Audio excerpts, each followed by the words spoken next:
Bismillahirrahmanirrahim. Assalamualaikum warahmatullahi wabarakatuh.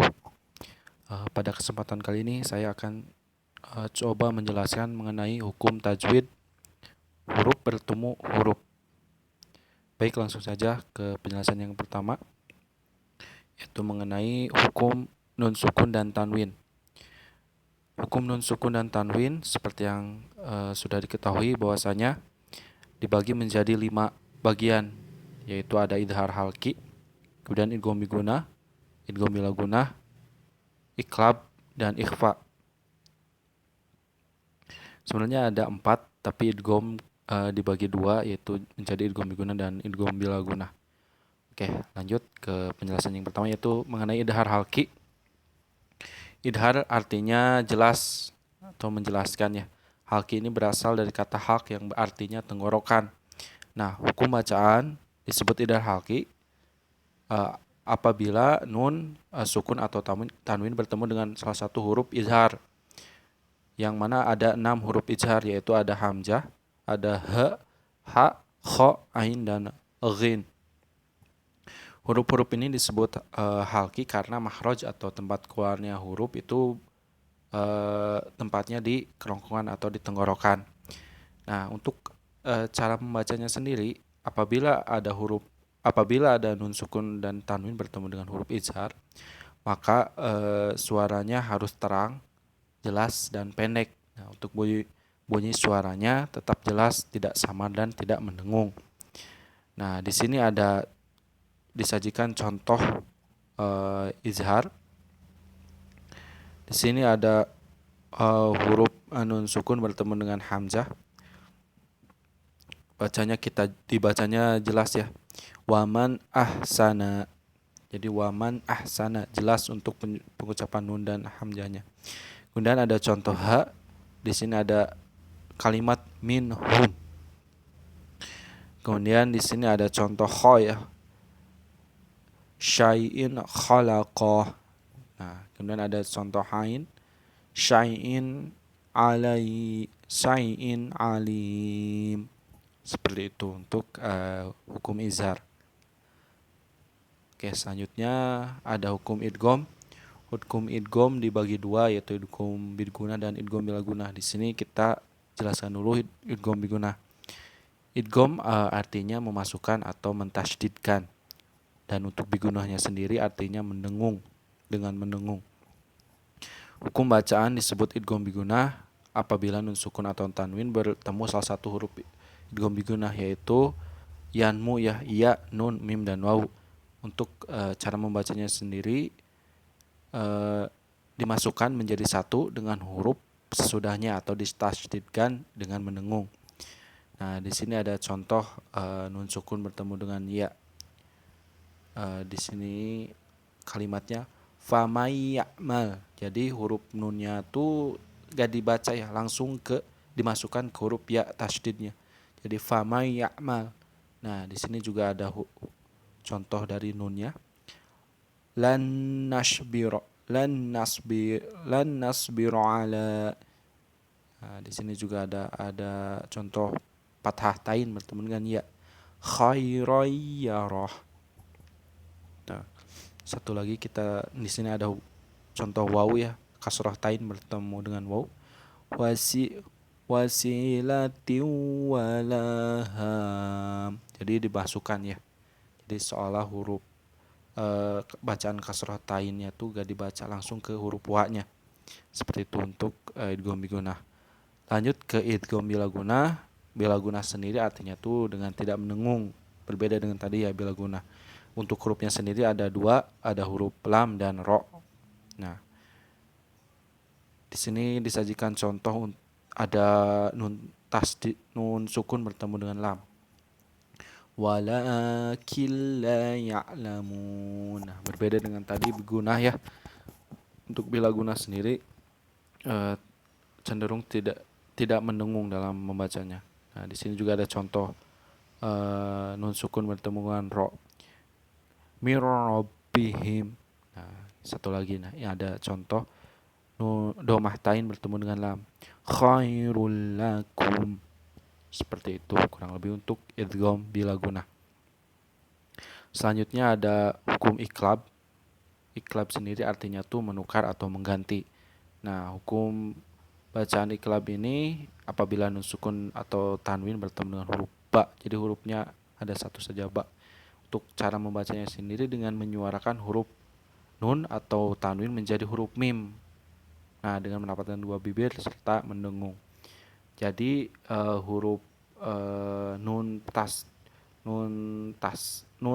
sukun atau tanwinnya tuh diganti suaranya tuh menjadi mim, suaranya jadi mim ba dima. Nah, ada satu itu untuk contoh nun sukun, dan ini untuk contoh fathah tain abadam bima. Jadi nun sukun atau tanwinnya seolah tertutupi oleh suara mim, seperti itu untuk iklab. Selanjutnya ada hukum ikhfa. Ikhfa sendiri artinya tuh menyamarkan atau menyembunyikan. Hukum bacaan ikhfa ini apabila nun sukun atau tanwin bertemu dengan huruf-huruf selain huruf idgham bigunah, idgham bila gunah, idgham halqi dan iklab. Di sini ada huruf ta, sa, za, da, za, zai, sin, shin, sho, do, to, do, fa, ko, kap ya. Nah, untuk cara membacanya sendiri, untuk suara nun atau tanwinnya tuh masih tetap terdengar, akan tetapi samar antara izhar dan idgham. Jadi mendengung untuk suaranya sendiri. Nah, sehingga untuk bunyinya sendiri ang ya, jika bertemu huruf za, da, fa, ko, ka. Jadi suaranya cenderung ang. Nah, mirip suara n, ny dan ang ya jika bertemu dengan tha, zal, sha, sha. Dan cenderung seperti ya juga untuk jika bertemu huruf za. Dan ada kalanya tetap berbunyi nun sukun jika bertemu dengan huruf to, do, ta, da, tha. Nah, di sini ada contoh nun sukun bertemu dengan ta. Nah, jadi bacanya tuh dengung, jadi atas alu ang ya. Soalnya itu jadi atas alu. Dan ini ada huruf kaf, dolalil kabir. Seperti itu untuk ikhfa. Selanjutnya kita untuk hukum nun sukun dan tanwin seperti itu kurang lebih ya penjelasannya. Kita lanjut ke hukum mim sukun. Hukum mim sukun tuh dibagi menjadi 3 macam. Ada idhar sapawi, ihfaz sapawi, dan idgham mimi atau idgham mutamatsilin shogir ya. Nah, langsung saja ke penjelasan yang pertama. Idhar sapawi itu idhar tadi ya, jelas. Dan untuk sapawinya sendiri berasal dari kata safatun, artinya bibir. Nah, hukum bacaan idhar sapawi apabila ada mim sukun bertemu dengan salah satu huruf yang kedua 6, yaitu huruf hijaiyah. Selain intinya untuk hijaiyah sapawi itu mim sukun bertemu huruf selain mim dan ba. Nah, untuk cara membacanya sendiri terang dan jelas, di bibir dengan mulut tertutup, dan harus lebih dijelaskan lagi, diidharkan lagi apabila mim sukun bertemu dengan huruf waw dan fa. Nah, di sini ada contoh nih.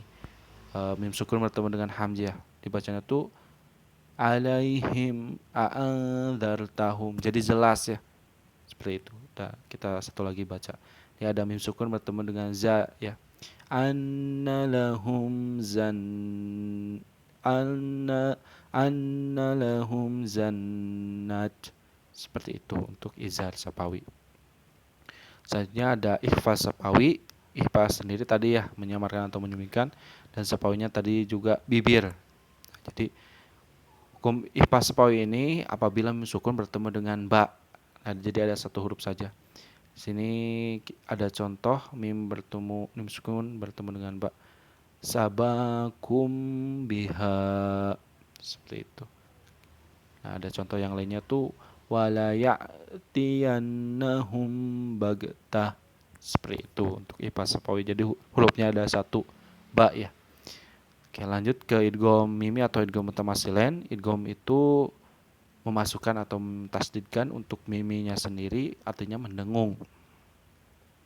Jadi untuk idgham mutamatsilin shogir atau idgham mimi ini apabila sukun bertemu dengan mim, nah untuk membacanya sendiri dengan menyuarakan mim rangkap atau mentasdid. Jadi masuk ya. Mimnya tuh dirangkapkan, dimasukkan ke huruf mim, artinya tuh masuk ke huruf mim yang hidupnya. Nah, di sini ada contoh faidahum mudlimun. Nah, satu lagi wa antum muslimun. Jadi suara mim sukunnya tuh sedikit rangkap ya, tadi masuk seperti tasdidkan ke huruf mim hidupnya. Seperti itu untuk idgham mutamatsilain. Lanjut ke hukum mim tasdid dan nun tasdid ya. Jadi hukum mim tasdid atau mim tasdid ini bacanya tuh gunah. Nah, gunah tuh tadi ya mendengung di pangkal hidung dengan mendengungkan huruf mim dan nun bertasdid di pangkal hidung selama dengan 2 sampai 3 harokat. Di sini ada contoh thumma, jadi ada interval waktu 2 sampai 3 harokat untuk di dengung mimnya ya. Di sini ada juga contoh nun tasdidnya an-nar, seperti itu untuk contoh mim tasdid dan nun tasdid. Selanjutnya ada macam-macam idgham. Ada 3 macam idgham. Di sini ada idgham mutamatsilain, idgham mutajanisan, dan idgham mutaqaribain.